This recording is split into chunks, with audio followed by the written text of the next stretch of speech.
Après le passage de la pandémie de Covid-19, le tableau de bord de l'économie internationale présente d'énormes imperfections, ce qui a impacté sur l'accélération de certains objectifs communs comme la transition énergétique et la protection de la nature et du climat, des préoccupations qui interpellent les décideurs du monde entier, d'où l'organisation de cet autre forum parlementaire mondial à Marrakech. L'objectif de ce forum est bien précis, c'est de pouvoir apporter une plateforme d'échange pour des parlementaires du monde entier pour qu'ils puissent échanger des perspectives, des expériences, des leçons aussi sur les politiques publiques en matière de développement et de finances internationales. Nous attendons que les parlementaires puissent rentrer chez eux après cet espace d'échange et pouvoir peut-être implémenter de nouvelles idées de politique publique dans leur pays pour améliorer les conditions de développement dans leur pays.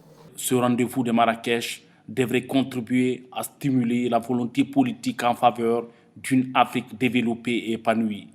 En d'autres termes, promouvoir la législation en faveur d'un avenir plus résilient tout en améliorant la gouvernance et la responsabilité, la lutte contre le changement climatique, l'égalité des sexes et la migration. Le Forum parlementaire mondial, par la pertinence de ces thèmes et l'opportunité de son contexte, enseigne à tous que nous sommes aussi des potentiels réfugiés climatiques. Du changement climatique, parlons-en, mesdames et messieurs, notamment la question du financement climatique.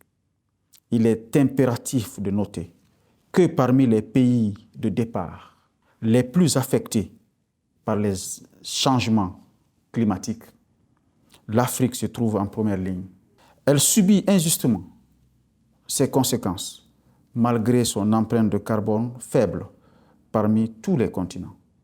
Il est crucial que les initiatives telles que la mise en place du Fonds fiduciaire pour la résilience et la durabilité tiennent compte de cette asymétrie dans les politiques internationales. Une opportunité pour l'Afrique de changer de paradigme avec la création des possibilités efficaces de dialogue.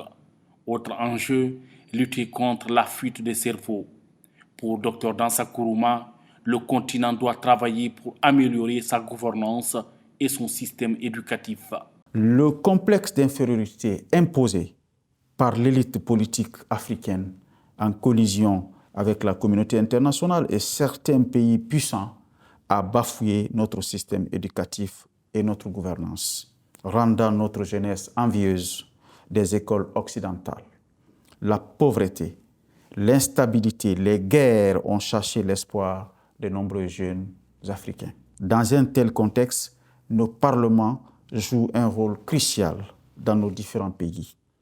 Le contrôle des politiques publiques, l'équilibre et l'adaptation du budget aux réalités profondes, ainsi que la représentation sincère des aspirations des populations sont essentielles.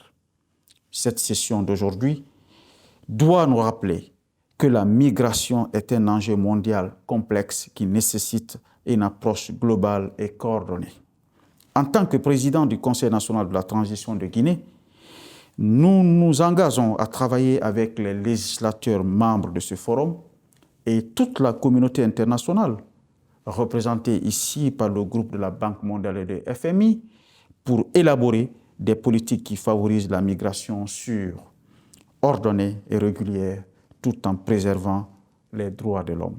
Cet événement est aussi une occasion offerte aux législateurs de renforcer le rôle du réseau parlementaire en tant que plateforme de partage de connaissances pour une participation parlementaire renforcée dans la poursuite des meilleurs résultats en matière de développement.